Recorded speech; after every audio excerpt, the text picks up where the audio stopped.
Bonjour à tous et soyez les bienvenus. Merci de nous rejoindre. Voici les titres de ce nouveau journal. En Côte d'Ivoire, le tout premier conseil des ministres depuis la crise sanitaire liée au coronavirus. Cette réunion gouvernementale a adopté le code électoral, décidé de proroger le couvre-feu et accorder une grâce présidentielle à 1 millier de prisonniers.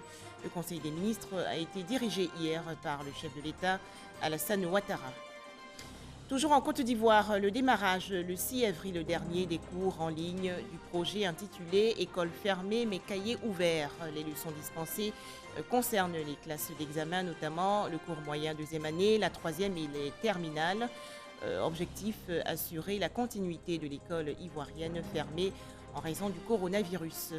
Enfin, la toute première réunion aujourd'hui du Conseil de sécurité des Nations Unies sur la gestion internationale de la maladie à coronavirus. Environ 1 500 000 cas confirmés de coronavirus dans le monde. Le Covid-19 poursuit ses ravages.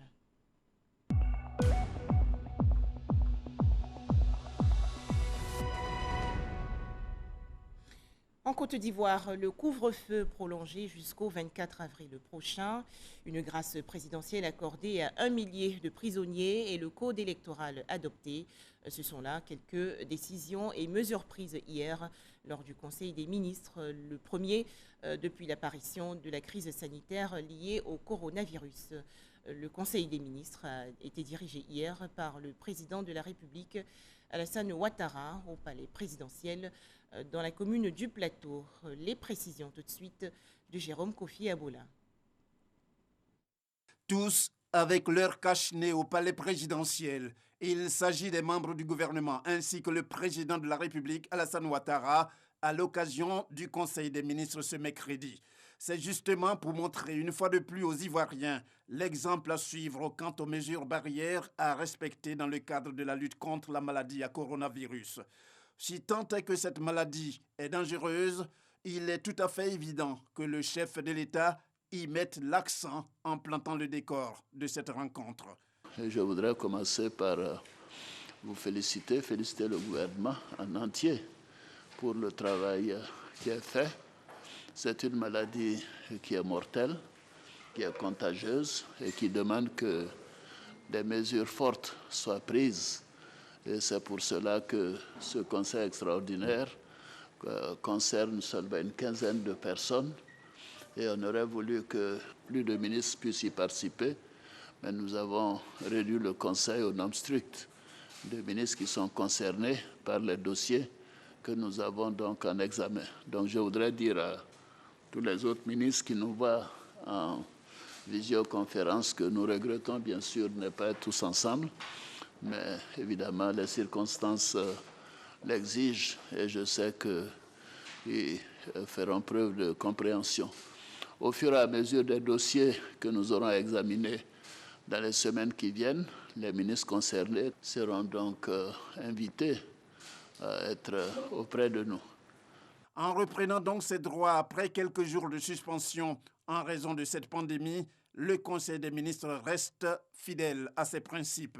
Les mesures prises, comme habituellement, sont nombreuses, à commencer par l'ordonnance sur la révision du code électoral. Compte tenu de la situation exceptionnelle liée à la pandémie du Covid-19 et des mesures contraignantes nécessitées par l'impératif de riposte nationale qui rendent difficile la tenue des réunions parlementaires, le Conseil a adopté l'ordonnance portant révision du code électoral.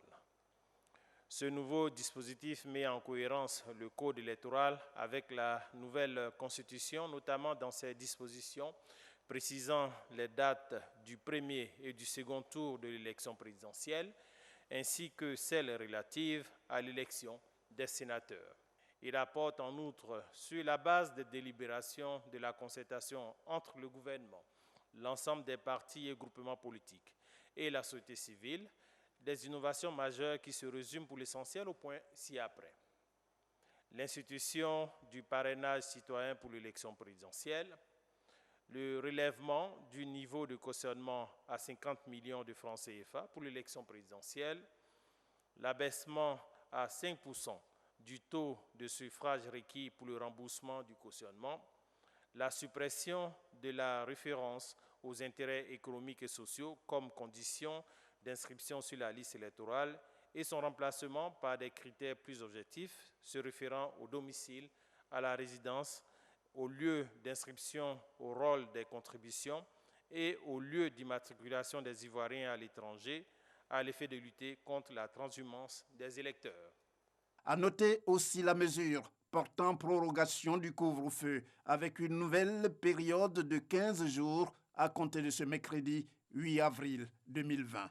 Compte tenu de l'impérieuse nécessité de renforcer et de consolider les mesures de riposte contre la pandémie liée au coronavirus, au regard du nombre croissant de personnes contaminées, ce décret proroge le couvre-feu instauré sur l'ensemble du territoire national le 24 mars 2020 pour une nouvelle période de 15 jours allant du 8 au 24 avril 2020 de 21h00 à 5h00 du matin.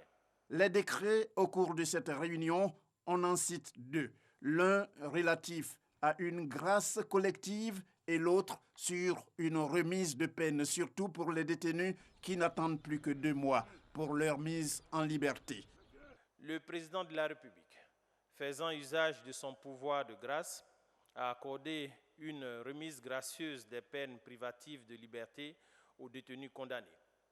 Cet acte d'humanité du président de la République, pris en vue de faire obstacle à la propagation de la pandémie du Covid-19, bénéficie à 1 millier de détenus pour ce qui concerne la grâce présidentielle et à 1004 détenus condamnés dont le reliquat de la peine est inférieur ou égal à 2 mois, s'agissant de la remise de peine, exclusion faite des personnes en situation de récidive, ainsi que celles détenues en exécution d'une condamnation pour les faits qualifiés, infraction militaire, crime, vol ou tentative de vol commis avec des circonstances aggravantes.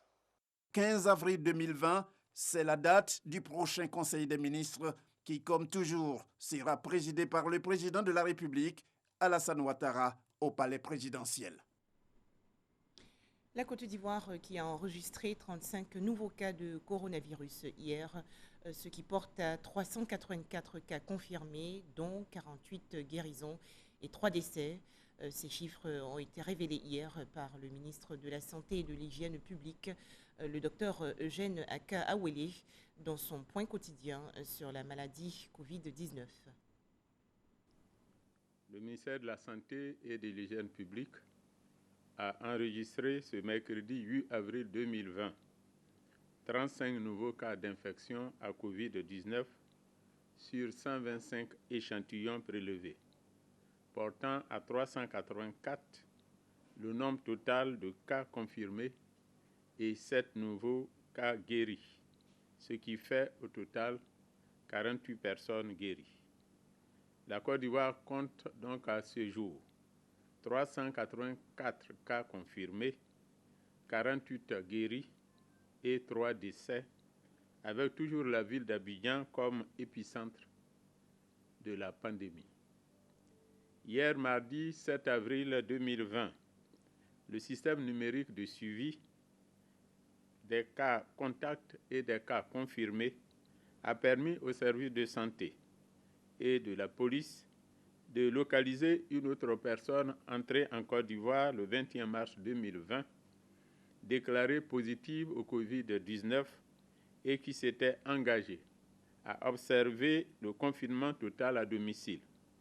Cette dernière, n'ayant pas respecté son engagement, a été retrouvée et est actuellement confinée sous surveillance policière dans une de nos structures de prise en charge.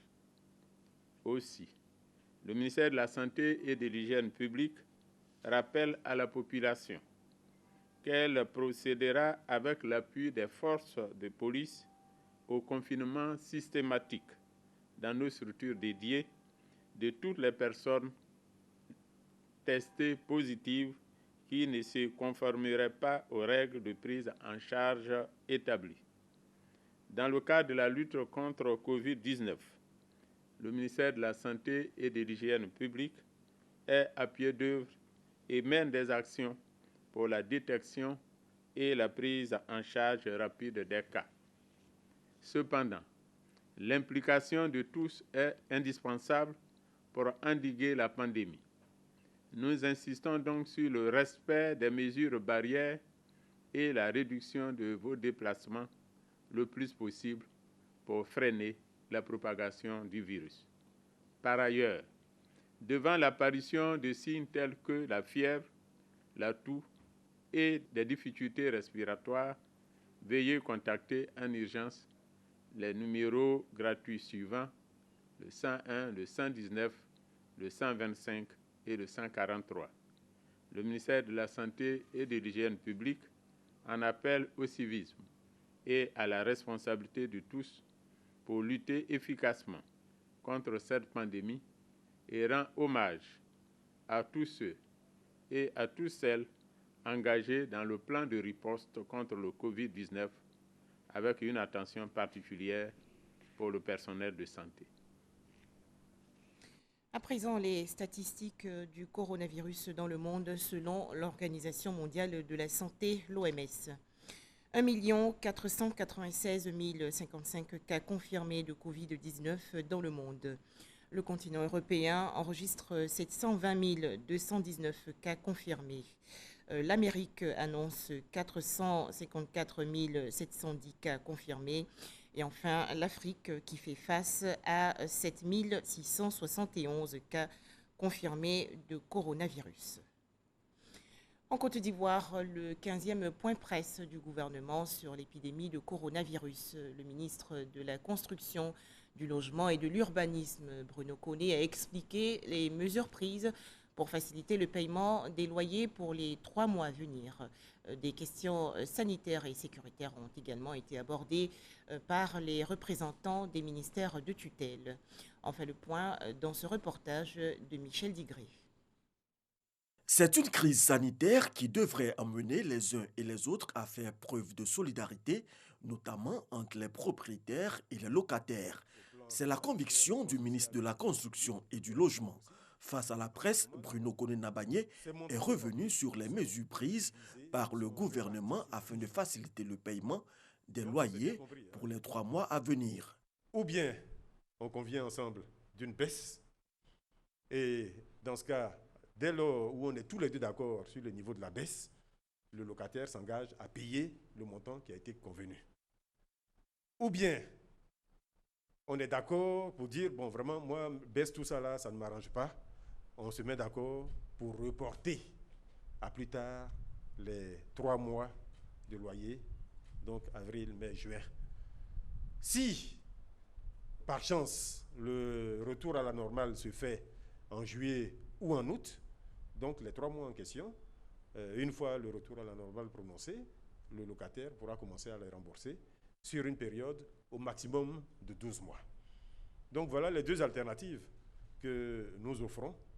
Il n'y a donc pas d'annulation en tant que telle, sauf, il y a quand même une exception, sauf pour les baux commerciaux quand l'activité est totalement arrêtée. On peut difficilement vous demander de continuer à payer ce montant de loyer. Donc dans ces conditions-là, nous préconisons effectivement l'annulation de ces loyers en demandant aux propriétaires de se mettre dans le cadre qui a été mis en place, des fonds de soutien dont a parlé le Premier ministre ou éventuellement des soutiens qui sont apportés à travers les mesures préconisées par la BCEAO. C'est dur pour tout le monde, c'est pour cela que nous insistons à nouveau, et je vais vraiment terminer par ça, sur la nécessaire solidarité. Se souder les coudes pour faire face à la pandémie tout en faisant confiance aux autorités ivoiriennes, surtout sur les questions liées à la vaccination des populations. Nous constatons une profusion de rumeurs sur les réseaux sociaux, invitant la population à refuser tout vaccin administré dans les hôpitaux, les centres de santé, sous prétexte que les vaccins administrés dans ces lieux sont des tests effectués contre la maladie à coronavirus. virus. Je voudrais formellement démentir de tels propos mensongers et diffamatoires qui tendent à mettre à mal tous les efforts consentis jusque-là par la population et le gouvernement de Côte d'Ivoire dans la lutte contre les maladies évitables par la vaccination. Je voudrais rassurer la population qu'à ce jour, notre pays ne s'est pas porté candidat pour les essais d'aucun vaccin contre le Covid-19. La police, elle, veille au grain. Son porte-parole dresse le bilan des actions menées après 2 semaines de couvre-feu. Nous avons interpellé, dans le cadre du couvre-feu, 612 individus pour violation donc des mesures mises en place. Pour des personnes assistées, nous avons un global de 143 personnes.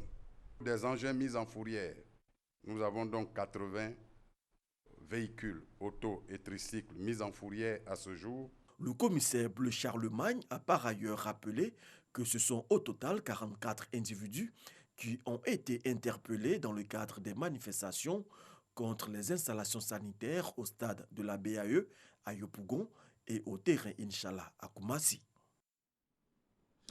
Le calme est revenu dans la commune de Yopougon après les actes de vandalisme perpétrés récemment au quartier BAE.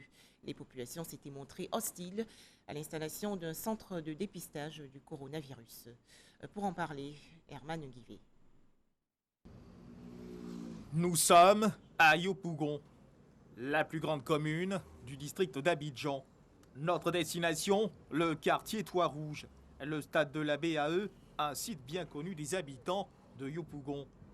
Chemin faisant, nous notons une forte présence policière, discrète mais dissuasive, pour sans doute sécuriser les lieux. Car il y a quelques jours, les populations du quartier en colère manifestaient contre l'installation d'un centre en préfabriqué, croyant accueillir un centre pour personnes infectées.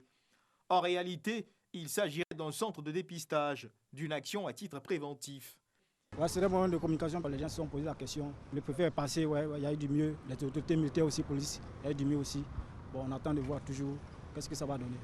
Les vestiges de cette colère d'une nuit, eux, restent encore bien visibles. À l'intérieur du stade de la BAE, les éléments des forces de sécurité sont bien présents. Je crois qu'il y a le dispositif. Bonsoir.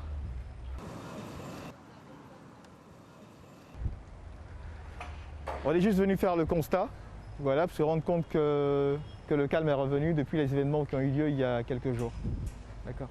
Merci. Tout est calme, un véritable silence de recueillement. Le chapiteau, handicapé de quelques barres de tension et autres planches, indispensables à sa stabilité, retrouve progressivement ses esprits. À même le sol, les moquettes de revêtement attendent même d'être installées. L'équipe en charge de son achèvement que nous avons trouvé sur les lieux le confirme hors caméra. Le malentendu pour les populations semble désormais loin derrière. Ça va, nos enfants ont compris. Ça va, tout est calme, il y a du calme.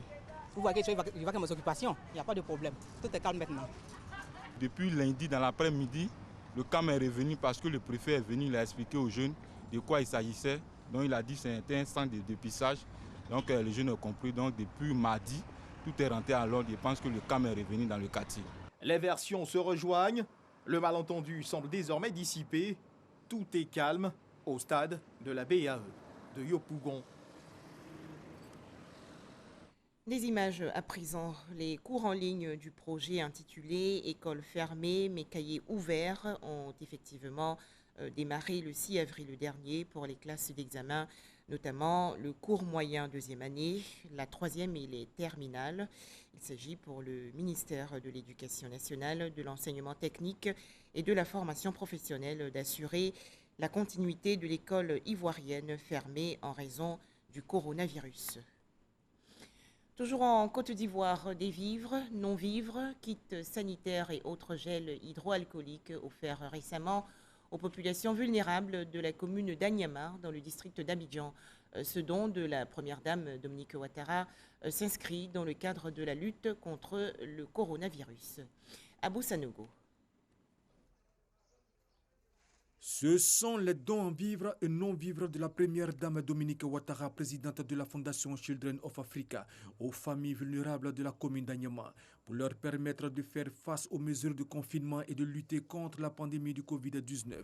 Ces dons sont composés essentiellement de 350 sacs de riz de 25 kg, de 300 sachets de pâtes alimentaires, 100 cartons de bidons d'huile, 30 cartons de boîtes de sardines, 40 cartons de boîtes de pâtes de tomates, 40 cartons de gel désinfectant, 500 dispositifs de lavage des mains, 80 cartons de savon morceau, 30 cartons d'eau de javel et 300 balais à manches. Ces dons ont été remis au maire de la commune d'Anyama, Amidou Sila. Je voudrais, au nom de la population d'Anyama, remercier Madame la Présidente qui vient soulager un temps soit peu la population d'Anyama qui sont confinés dans leurs résidences aujourd'hui. Et nous prions le Tout-Puissant pour que cette crise finisse le plus rapidement possible. Beaucoup de personnes ne peuvent plus aller à leurs activités pour se nourrir. Le moment est bienvenu pour donner un peu à tous ceux qui souffrent, surtout à ceux qui souffrent. Et que nous allons aussi respecter les consignes qui nous sont données. Le représentant de la première dame a invité les bénéficiaires au respect des gestes barrières pour rompre la chaîne de contamination. Quelqu'un qui ne va pas au travail, quelqu'un qui est à la maison, ça devient un peu difficile, surtout pour les familles vulnérables, d'avoir de quoi se confiner. Pour Anyama, c'est 300 familles qui seront soulagées pour leur permettre de rester à la maison, parce que c'est ensemble qu'on peut lutter contre cette pandémie qui est le coronavirus, notamment le Covid-19. Ce sont au total 5000 familles vulnérables du district d'Abidjan qui bénéficieront des dons de la première dame Dominique Ouattara, présidente de la Fondation Children of Africa, pour les aider à supporter les mesures de confinement. Les entreprises publiques et privées, notamment la LONASI et le groupe financier Atlantic Business International, également solidaires de l'État ivoirien en cette période de coronavirus. Ces deux entreprises ont débloqué hier 250 millions de francs CFA. Cette enveloppe va appuyer les actions sociales du gouvernement ivoirien et aussi permettre la prise en charge des malades du Covid-19. Lanciné Bakayoko. Pour épauler le gouvernement dans l'ensemble des problématiques qu'il rencontre en cette période de pandémie du coronavirus, nombre d'entreprises ivoiriennes font preuve d'esprit de solidarité. Parmi elles, Atlantic Business International et la Loterie nationale de Côte d'Ivoire, l'ONASI. Le groupe bancaire et la championne de l'organisation des jeux de hasard ont mis à la disposition de l'État une cagnotte de 250 millions de francs CFA. Nous sommes venus apporter une petite contribution pour aider le gouvernement pour faire face à la lutte contre le Covid-19, comme vous le savez, qui affecte énormément notre économie, nos populations, et nous ne pouvions rester insensibles à cette situation. La LONASI, qui est une structure sous tutelle du ministère de l'économie et des finances, ne pouvait pas être en reste de cette mouvance-là. La LONASI est venue porter aussi sa contribution avec un modeste chèque de 50 millions au ministère de l'économie, c'est-à-dire au Fonds de solidarité contre le Covid-19. Dans cette guerre ruineuse où le moral des troupes est capital, ces gestes financiers vont faciliter la prise en charge des impactés du virus et permettre au personnel soignant d'être mieux armé pour lutter contre l'ennemi planétaire numéro 1. La LONASI est reconnue comme étant une entreprise vraiment sociale. Donc ils ont créé récemment une fondation pour renforcer en fait leur action sociale. Et donc c'est dans ce cadre-là qu'ils sont venus participer à l'élan de solidarité pour pouvoir abonder le fonds de solidarité qui a été créé pour soutenir en fait la population dans cette traversée de la pandémie Covid-19.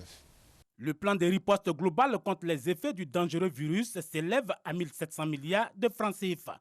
Le gouvernement s'attelle à l'exécution rapide de ce plan, au sein duquel il a mis en place un fonds de solidarité fixé à 170 milliards de francs CFA. Bangolo, dans la région ouest du pays, une manifestation contre l'arrivée dans la ville d'un camion de la pharmacie de santé publique, la PSP. Plusieurs dizaines de jeunes qui auraient appris par l'Infox que sa cargaison contenait des vaccins contre le coronavirus ont bloqué le véhicule. Les explications de Eve Boué. Ce sont des médicaments essentiels dont des kits d'accouchement, des kits de césarienne, du sérum glucosé, entre autres, qui se trouvaient dans ce camion de livraison de la nouvelle pharmacie de la santé publique PSP de Côte d'Ivoire. Ces médicaments sont destinés aux structures sanitaires de Bangolo, Man, Biankouman, Kubli, Touba, Odiene, Minignan et Madinani. Dans la nuit du mardi 7 avril 2020, ce camion de livraison a été confronté au refus d'une frange de la population d'avoir accès à l'hôpital général de Bangolo. Les raisons évoquées, des rumeurs relayées pour la plupart sur les réseaux sociaux, faisant état de ce que ce camion transporterait des vaccins contre le coronavirus. C'est la brigade de la gendarmerie de Bangolo qui a assuré la sécurité de l'engin toute la nuit. La tension étant restée vive malgré les assurances des élus, des leaders de communauté et des autorités administratives. Finalement, le camion a déchargé les colis de Bangolo en plus de ceux de Man et Biankouman dans la cour du district sanitaire de Man ce mercredi 8 avril 2020. Le directeur départemental de la santé et de l'hygiène publique de Man donne des précisions et lance un appel. Les produits que nous avons dans le camion, ce n'est pas des vaccins. Ce n'est pas des vaccins contre le Covid-19, ni même les vaccins de la routine. De demander aux uns aux autres d'être calmes, parce que personne ici ne pourra prendre des produits à aller contre la santé des Ivoiriens. Donc ce genre d'agissement-là, je pense que ça va contre ce que nous demandons, surtout en cette période où nous devons tous être unis pour lutter contre cette pandémie. Il est bon de rappeler que cette action s'inscrit dans le cadre des livraisons routinières des établissements sanitaires publics et parapublics sur toute l'étendue du territoire national, et cela conformément à la mission de la nouvelle pharmacie de la santé publique de Côte d'Ivoire. Plus de 400 cas confirmés de coronavirus au Burkina Faso. Les autorités ont annoncé un essai clinique sur l'apivirine contre le Covid-19. Nombreux sont les internautes qui pensent déjà que c'est antirétroviral utilisé dans le traitement du VIH guérit les malades de coronavirus. Alors qu'en est-il réellement? On en parle avec Mahama Traoré. Le milieu médical et de la recherche dans les solutions apportées pour le traitement, ils ont défini deux protocoles. Un protocole qui a de chloroquine plus un antibiotique et un protocole qui est à base donc de chloroquine plus ce médicament. Mais les deux protocoles doivent être validés par le Conseil supérieur en charge donc de ces questions de recherche au niveau du monde médical. Le Conseil des ministres du Burkina du 2 avril dernier a décidé de généraliser donc le traitement à base de chloroquine. Et il y a donc un arrêté de Madame le ministre en charge de la Santé qui a défini quel était le protocole de prise en charge dans le cadre donc du traitement de la maladie à Covid-19 à base de chloroquine. Il n'empêche que le protocole soit pris en charge donc par la recherche exactement. Pour la première fois, le Conseil de sécurité des Nations Unies va se réunir aujourd'hui pour s'entretenir de la maladie à coronavirus. Malgré leurs opinions divisées, les pays membres vont échanger sur le projet d'une gestion de crise internationale et sur la cessation mondiale des hostilités. À noter également ce rendez-vous. Votre serviteur RTI 1 vous propose la rediffusion du magazine Notre Santé, aujourd'hui, jeudi 9 avril 2020, à 16h30. Sujet, l'automédication est-elle une solution ou un danger pour guérir du coronavirus? Le président du Conseil de l'Ordre des pharmaciens de Côte d'Ivoire, le docteur Arounan Diarra, est l'invité de Victorien Angoua. Enfin, ce communiqué, le ministre de l'Emploi et de la Protection sociale porte à la connaissance des populations vivant en Côte d'Ivoire que le lundi 13 avril 2020, le lundi de Pâques donc, est déclaré jour férié et chômé sur toute l'étendue du territoire national, signé le ministre Pascal Kwaku Abinan. Merci de nous avoir suivis.